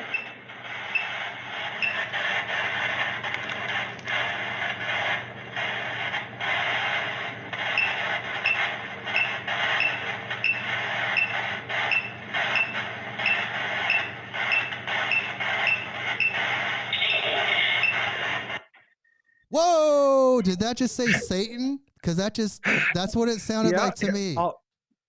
I'll play it again for you. Oh, mama. Okay.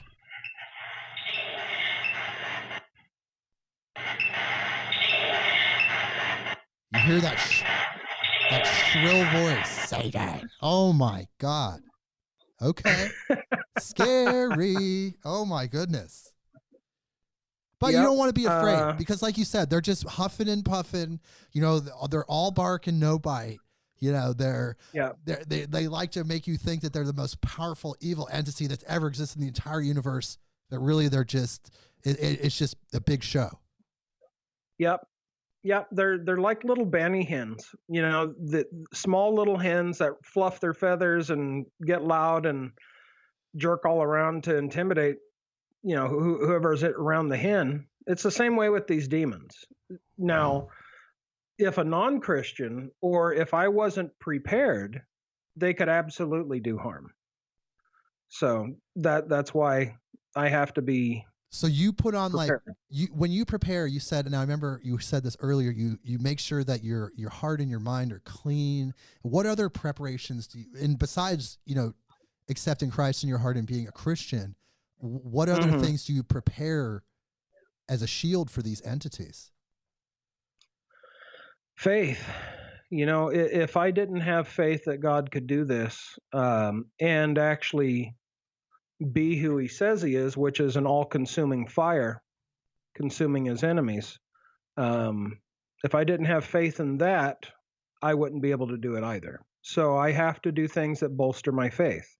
For me, it's scripture reading, it's listening to Christian music, it's confessing my sins. I'm basically both closing doors and opening doors to heaven so that God's power can flow through me to do my job. Now, I've heard that there's a tactic of exorcists where they will put on a lot of physical weight. They'll eat tons of food. They'll get, as heavy as they can possibly can, because something about having a heavier physical shell kind of is a buffer, kind of blocks the energy of these entities. Do you agree with that? Is that something that you do as a tactic? I don't know, but I'm fat anyway, so it works. Okay. I couldn't point to, a preparation. I would like to have that excuse, but no, I'm just fat. Well, hey, maybe it's subconscious, because I have, I've done a little bit of research into exorcisms over the decades, and, these guys, these really big guys, they'll be eating these steaks, they'll be eating these huge meals, and they're like, we're doing it for Christ, because their shield, they feel their physical body is a shield for these energy vampires, these demons, these absolute demons. Gotcha. So can we hear? I'll have to use that excuse next time. Next time my shirts don't quite fit. So honey, I'm just preparing for the demons. There That's you fine. go. And then your wonderful wife. So you have a family, you have a wife, you have children. What do your children think about all this? Are they ready to join you? Are you training them to be the next succession in line of exorcists? Only if they want. But right now, my son is 6 and my daughter's 3. So okay, they're young. They're way, way too young to even step foot in this kind of stuff. Wow. But do you feel like they have a calling? Have they had any extraterrestrial contacts yet? You feel like do you feel like that's their calling? Is there seen any signs or anything that indicated that? Well, interestingly enough, in the last week, my daughter, my 3-year-old, who's almost 4, that's the timing, has talked about aliens and them waking her up, and she goes with them and whatnot. And God. Neither my wife or I can figure out where she would get that. But in the back of my mind, I'm like, oh crap, Here we go again. This is probably happening to her too. But I have to say, if it was the same guys that I went with, it was a good experience. It wasn't negative or hurtful or painful or anything like that. Right. So can we hear a couple more EVPs? Yeah. So this one is very, very, very clear. I was basically, prior to this little piece, I was getting mad at it. And I'm just like, you know what? Stop playing around. Just show yourself. Just get it over with. We both know you're here. Stop playing dead. And so this is the EVP that came up.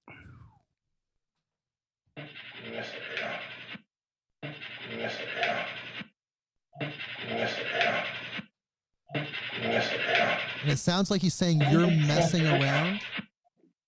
You're messing around. Oh my God. Let's hear that one more time now that we know what it is. You're messing around. Yep. Oh, I hear that clear as day. I can hear that clear as a bell. Yeah. It's very clear, and it was very loud, and it was caught on the camera, and we did not hear it at the time. And is that true with a lot of these EVPs, that, you'll be recording, you'll be walking around, and then it'll be when you get back home or wherever you go to analyze that's when the EVPs surface? Yeah. A lot of times that's what happens. It's pretty crazy. Wow. And if people go to this page, they can also see some pictures we caught in Golden, which is a ghost town just north of Grants Pass on the Right. I-5 corridor. Okay. So one thing I'd like to point out for people, and maybe we didn't mention this yet, or maybe we did, but you actually don't take money. You don't get paid for the service that you do. Is that correct? Correct. The only time I will accept any type of money is if we're traveling a long distance and we have to, Gas you know, money. it's going to cost gas money to get there. Right. Gas money, you Yep. might need to rent a car or something. Whatever expenses you incur that are outside of the Yeah. norm, you ask for reimbursement. But other than that, you're not charging any fees. You're doing this purely for service to God. Absolutely. Wow. You know, sometimes people will give money as a donation and then I accept it, but Uh-huh. at no point do I ever suggest a donation, nor do I charge individuals for what I do. I feel like that's a very good thing because, you know, people that may be affected by these entities, you know, they may be fed this information like, oh, you know, internally, like, oh, they're charlatans. They just want your money. You know, don't call Archbishop Cloud. Whatever you do, he's a fraud. You know, these entities are Yeah. probably feeding them that. So you're taking that away. You're saying, I'm not even charging for money. And then what ammunition does the demon have? He can't say anything. It's like, except for, oh shit, I'm almost out of here. Can't Right? say nothing. Yeah.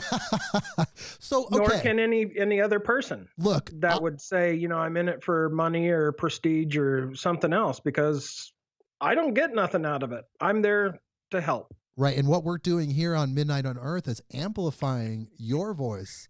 You know, we want people to find you. You're based in Oregon. Do you deal, and you Yeah. said you do deal with people in Washington. What is your radius of work? I will help folks in the Pacific Northwest. If it's far, you know, I usually ask for gas money for expenses. Or, you know, if a person is affluent and they need me, you know, to get a plane ticket, I'll fly anywhere. It doesn't matter to me. So have you gone to multiple states then? Have you flown places to do this? Oh yeah. I've been on the Travel Channel. I've did 4 or 5 different TV shows: In Search of Monsters, Ghost Adventures, It Feels Evil. Okay. So you've been flown around a little bit.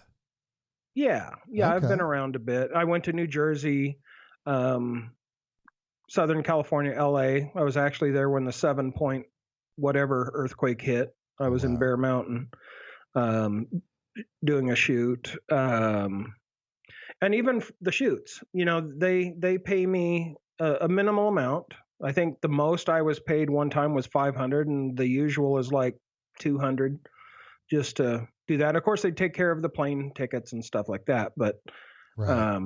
So but they yeah, they give you a little Yeah, stipend to be on these shows. They give you a plane ticket. They feed you, hotel if you need it, and they give you a little Yeah. stipend for your time. Yeah. Oh, that's pretty cool. Well, thank you for your service. Now, what I want to do is give people that feel like they're possessed. They feel like they're possessed, or they know somebody that's possessed, or they feel like their structure, their house, their spirits in there. How do they get a hold of you? What's the easiest way to find you? Well, it's the PRISM Paranormal Research Investigators of St. Michael, our website. Okay. That's the easiest way, and just, you know, contact me, or my email's on there as well, bishopcloud@yahoo.com. Okay. Folks can absolutely shoot me an email. But to ease, you know, folks' minds that might think, oh my goodness, I have hiccups. That's okay. That's okay. Might think they're possessed. Most of the time it's oppression.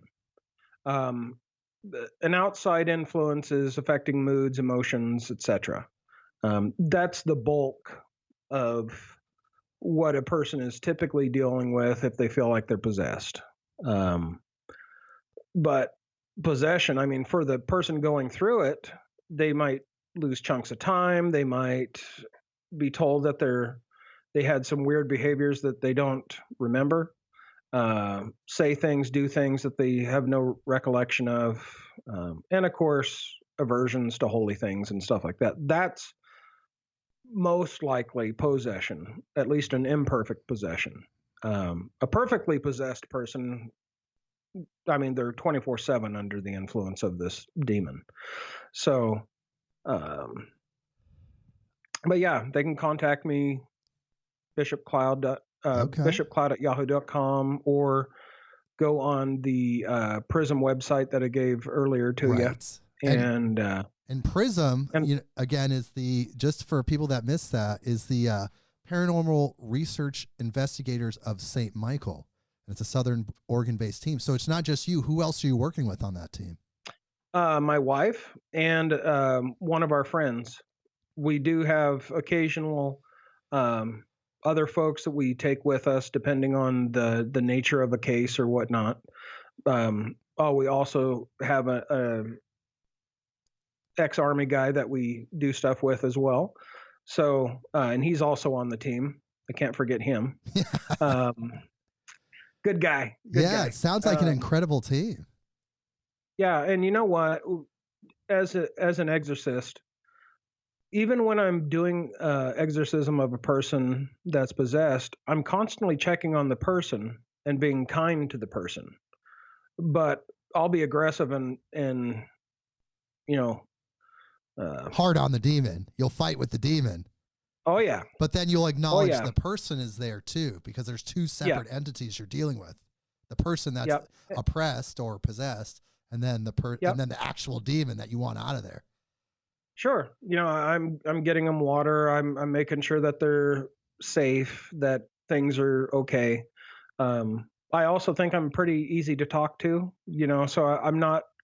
People have, when they think of an exorcist, they think of the Exorcist movie for the most part. Pea soup going to fly everywhere. I'm going to strap you down and whip you from here to next week. And, that I have yet to have to tie anyone down, knock on wood. But I've yet to experience that. You have not had the Linda Blair experience yet. Yeah. And I've been at this 27 years now. Wow. So, or no, 29. My God, I'm old.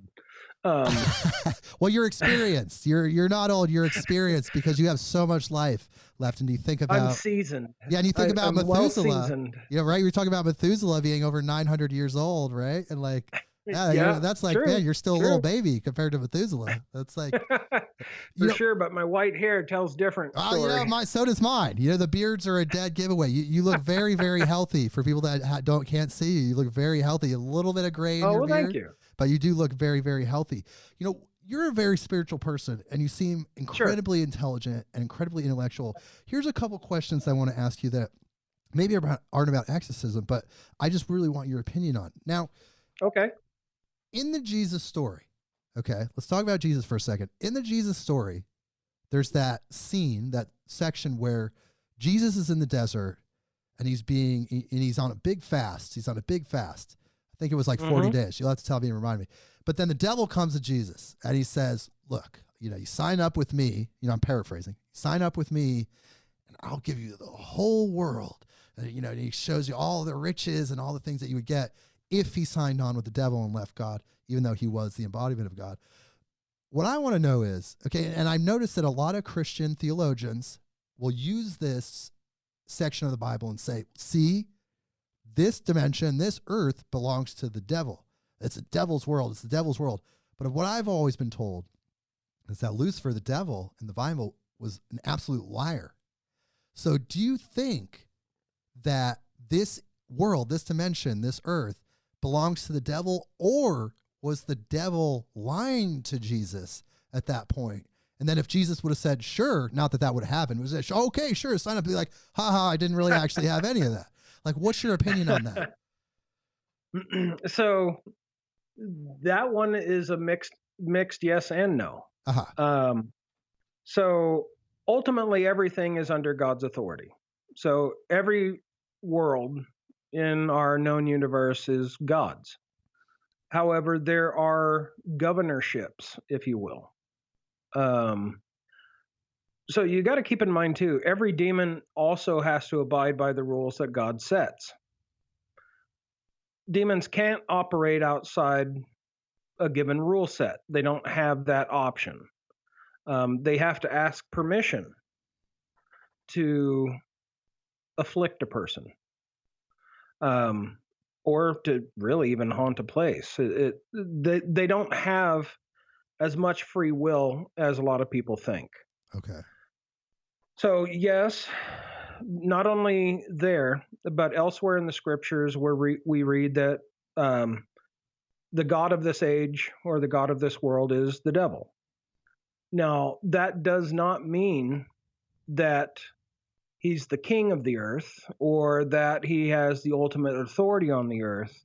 It simply means that because man tends to run corrupt, we side with the devil. And so in that way, it is the devil's world because we let him have a lot of this world. I think that clears up a lot of confusion for people because so many people think the opposite. They think that that means that the devil is the king of this world and somehow God is like outside of the earth, letting the devil run amok. I don't think that's the case. And it's not. Okay. Because even the devil has to play by the rules. Right. Whatever laws or universal laws or multidimensional laws are in place by God, they're bound by those laws. They can't escape. Yeah. So then that's the funny point. People get into the occult or Luciferianism or something thinking they're going to have ultimate power when even the devil listens to God. Exactly. So it's like, I have a big problem with people that, and it's really trendy right now to be Luciferian. You go down to LA and it's kind of like, you go to Utah's full of Mormons. You go down to LA's full of Satanists. You're like, sure. I'm a Satanist. You're like, really? You're just the guy making burritos. Like, what at the food cart? Like, why are you a Satanist? Like, everybody's a Satanist down there. I'll also separate that out for you. So the regular Church of Satan are not actually Luciferians. The regular Church of Satan, it's mostly an excuse to party, have orgies on the dark altar, and to whoop it up and to give God the finger. Okay. That's it, like the rebels. Sure. They have a church of rebels that enjoy giving God the finger. Luciferians, however, Satanists, they actively seek out the devil. Whereas even in Church of Satan, a lot of them don't even believe in the devil. Right. They believe that devil is more of a concept and living a free-willed lifestyle. And but the Luciferians know what's up with the game, and they're actively seeking to summon Satan himself. And I've noticed that when I was down in LA recently, and have been over the years, most of the people are in that Church of Satan, and I believe that's Anton LaVey that started that Church of Satan, where they're like, oh, we don't even believe in Satan. It's just kind of this rebuke of the divine Christian paradigms and all that. But then there is also the true Luciferians that engage in child sacrifice, blood drinking, and all kinds of ancient rituals, which may even predate Judaism. It may even go back so far in human history. We don't know, but there have always been filtering their spiritual energy into these really dark places where there's Moloch or Baal. They love doing this. Why is that? Is it because they're just in a lot of pain? Why do you think these people seek out Luciferianism? Well, the first thing I always think of when a person says they're no longer attending a church, they don't want anything to do with God. My first question is, so who hurt you? Right. Who hurt you in the church that made you choose that? And a lot of times that throws it off, because I'm actually talking about the core of what's actually going on. The rebellion against God and what else is simply a symptom of the deeper issue. So 9 times out of 10, there was something really traumatic or painful in that person's life that made them rebuke spiritual things. Like they felt spiritual energy and they thought, oh, I'm going to get hurt by this, so I'm going to go in the opposite direction.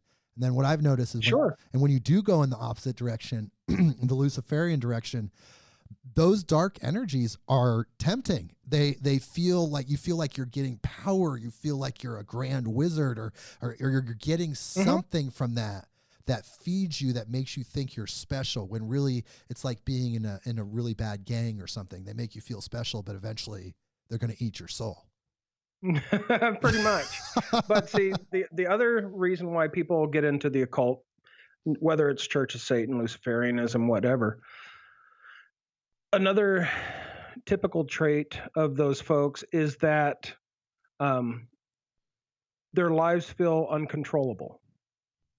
So the occult vainly promises that by doing certain rituals, spells, incantations, summonings, etc., that somehow you're going to be able to control the uncontrollable in your life. And you don't have to rely on faith or to trust God, because you're actively involved in supposedly controlling the uncontrollable, whether that be love, money, etc. Usually it revolves around one of the two of those, right. or power. Sure. But it's ultimately trying to control something in your life that you feel is uncontrollable. So, but also obsessive compulsive disorder comes from that exact thing. So people that grew up in a chaotic home didn't know if they were going to get food, if mom and dad had something going on and they had incongruent or unexpected responses to certain things. They never knew if they were getting praise or if they're going to get a belt or something else. Oh. So it's a chaotic environment that they're raised in. And most people with OCD, obsessive compulsive, it's the same concept. They count the tiles, they order the things in their room, they try to make order patterns out of chaos that are familiar. Just trying to make order out of chaos, just total, and however they can. And you're saying that could be the OCD thing, but then it's also part of the temptation of the Luciferianism and all that. Absolutely. Oh, absolutely. The devil promises, hey, you serve me and you'll be in control. The world will be yours. You'll have power. You'll have wealth. You'll have, XYZ, whatever the temptation of the day is. Sure. And people go for it. Why do you think? Because it's time and time again, it happens. These people make these deals and they get rewarded. Why do these beings, evil beings, how do they have the power in this world to grant somebody a situation that all of a sudden, like, let's say they sell their soul and then they make the choice, and then all of a sudden some person walks up and says, oh, do you want this recording contract? Like, how do they have dominion in this dimension to be able to manifest those things? Because they're operating within the rules that are set. These are creatures of rebellion and darkness, and there are certain laws that if they make deals or whatnot, they fulfill them, but then take their pound of flesh in the process, and also ultimately damn that person's soul. But I will say, actually, there's no such thing as selling your soul to the devil, because you can't sell it. It's not a something that can be bought or sold. But people think they are. They think they're selling their soul when they're making these contracts. Sure, and they believe it. And they believe it, and then they're submissive, I think, right? Yeah, it's just like curses. People believe that curses have power, so the curses have power. People believe that they've sold their soul to the devil, so there's no hope of salvation. But I was just on a case that actually this person had done just that in a Luciferian cult, and they believed they'd sold their soul. And I told them, one, you can't do that. It's a lie, because as long as you draw breath, you can find grace, even if you've done that kind of thing. You can't sell your soul. As long as you have breath, there is a chance for salvation and to make right relationship with God. So the people that have sold their soul out there that may be listening, maybe God is guiding you to this podcast and you're hearing this information and you felt like you've made that deal. But Archbishop Cloud is here to tell you that God will forgive you if you turn your heart back to God, if you turn your heart back to love and you turn off all that evil and you change your life. God will be there to forgive you with open arms. Would you agree with that? Absolutely. Otherwise, the parable of the prodigal son wouldn't exist. Right. And, before we go, this has been such a riveting podcast. I feel like, we've been talking for like 20 minutes, but really we've been going for a couple hours. So I just, I want you to get back to your life and have time with your family. But I want to ask you just a couple more questions. Okay. So you've had interactions with extraterrestrials. We've talked about that incredible story at the beginning. So then how does that fit into your paradigm of Christianity and Catholicism? There's other beings out there. It's beyond a shadow of a doubt for you. You already know. So do you feel like Christ manifests on the planets where those beings live? Are there Christs on all these worlds, or what do you think about that? So we have no evidence that any other world has actually fallen like humanity did. Ooh. They may have not fallen in their garden and they chose God. But us good old humans, we thought if we eat the fruit, we'll be God. And so we're like, sure, that sounds awesome to me. Yeah. So you're saying out there in the universe, the millions and billions of Earth-like planets out there, we could be the only one that made the choice to take the apple or whatever it is on another planet, and then we fell. Everybody else is doing fine, but we're the ones that made the mistake. So maybe that's part of the role of humanity to show everybody else what happens if you take the fruit. We're like, don't do what we did. Maybe we could be an example eventually. A cautionary tale. Yeah, eventually when we get out there. I mean, and do you feel like, where is the world going? I mean, it seems like that we're moving towards a heaven on earth scenario where we're united under love, under consciousness, under Christ. But how do we get there? Seems like we're going there, but how do we get there? Do you feel like we're going there, or do you really feel like, what do you think about the future of earth and humans? Well, the prophets have told us that we will have a united world. Initially, everyone will consider it a world of peace and love. One man will rise out of the old Roman Empire. The countries that the old Roman Empire possessed have certain bloodlines and will be a great peacemaker.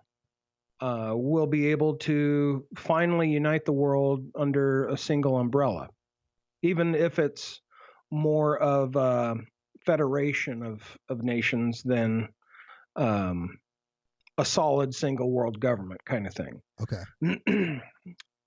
That man is Antichrist. The prophets warned us that peace, that unity, where all paths lead to Rome, even spiritually, where every religion is the same, everyone is I'm okay, you're okay kind of mentality.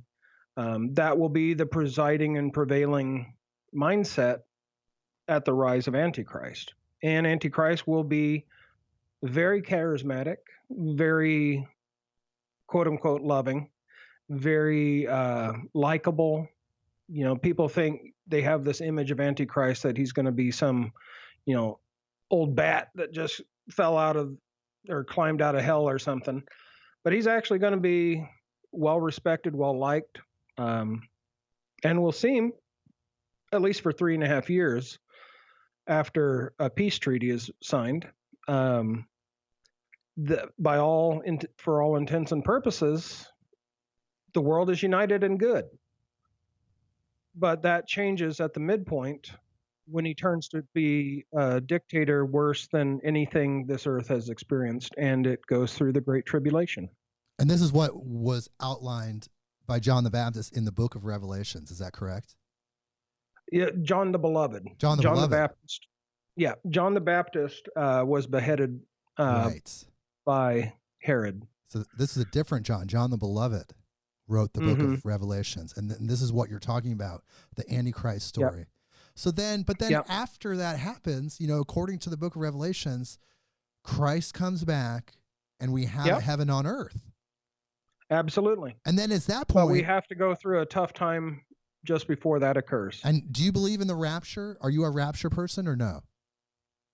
You know,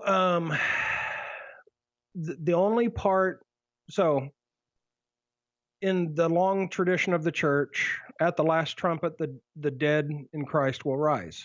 There will be a general resurrection. And St. Paul said those that are alive and remain will be taken up.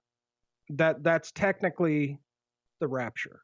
Okay. However, at the midpoint of what's known as the Great Tribulation, you can also read in the book of Revelation that an angel collects the wheat of the earth, and that's a metaphor or an allegory for those faithful to Christ before this time of Great Tribulation actually hits. Because the Great Tribulation is actually a period of 3.5 years at the tail end of a 7-year peace treaty brokered by Antichrist. Now, would you say, okay, so at the light at the end of the tunnel, we hit the heaven on earth scenario, and you know about extraterrestrials, you know they're real. At that point, is that when we join the galactic family? Is that when they welcome us? Probably. But I also think that there's disclosure coming soon. Oh, yeah. That's going to be meant to deceive. Okay. I think so. I've heard from various sources, governmental and whatnot, that there's an undercurrent. It'll be a dark disclosure that this is invading alien army. And we need to unite as one to fight the aliens. You know, you look at most alien movies, if not all. That's like other 80% than of them. Yeah. That's kind of the crux of they're all those. invaders. Right. They're all, you know, anal probing everyone and beating people up, and you know, it's terrible, this scenario. But I can tell you from my experience, the ones I went with at 4, they said, we serve the great king, and this is what's coming on the earth. And it was a pleasant experience. So I know that. And so another piece to that is the same sources that I heard from governmental agencies and whatnot, government people, I should say. Sure. Is that we have what's called an ARV, an alien reproduction vehicle, that look just like what we would expect an alien to fly around in. And they will be used and have been used for the last 50 years to cause abductions. These are the ones that have these really terrible experiences. Some government official even admitted that some of these aliens are simply deformed humans that they've used to do this mind screw, basically. Right. PSYOP. On the population, so that when they do disclose, it ultimately comes back to command and control. The big people that control everyone, really, oligarchs, are going to use this really as a way to unite the world to a common enemy. Because how else do you get everyone to stop having pissing matches over this and that unless you have an outside enemy that everyone needs to fight? So when this happens, you know, when this is coming, and then you have somebody like the Antichrist figure, the world's united, should we be looking for that charismatic leader during that time that's trying to unite the world, and we should potentially view that person as the potential Antichrist? Would you agree with that? Absolutely. Okay, we got to keep our eyes open. You need to keep your eyes open. And so what the telltale sign of this guy will be, and it will be a guy, is he'll make a 7-year peace deal with Israel and the Shiite Muslim nations, including Russia. And that's happening right now, actually. I've read recently. Yeah, that's a whole nother topic. Probably takes a couple hours. But yeah, but all prophecy fulfilled. Well, I'm going to let you go now because I don't want to take up too much of your time. We've gone over 2 hours. You've been so generous, so gracious, so amazing. Thank you so much, Archbishop Cloud, for giving us the time, all of our listeners around the world, to hear your story and about your work. And I feel like a lot of people are going to be enlightened by this. You know, they're going to send you emails. They're going to want to know about you more. We gave everybody the contact information. And I just want to say thank you. And also, we want to have you back on. We need to have you back on. Sounds good. You know, 6 months from good. now, within the next 6 months for a year, as world events progress, you know, as we move on, we want to have you back on. You are fit perfectly for the Midnight on Earth mold. I'm telling you. Well, thank you so much, James. Is there anything, any last words, any profound things you want to leave the audience with before we go? Just make sure that if you aren't in a place in your life that you're in right relationship with God, to do so. Because there are a lot of forces out in the world that want to separate you from your Creator. And to diligently seek Him, because He wants to be found. Okay. And yes, let's just all sync up with God. Let's love each other. One of the greatest teachings, if not the greatest teaching for me, for Jesus, love each other. Can we do that, people? Yep. I think we can. Thank you so much, Archbishop Cloud. And you're welcome. You have a great night. Actually, let's keep you on the line. I'm going to keep talking after this. We'll see you next episode, Midnight on Earth. All right.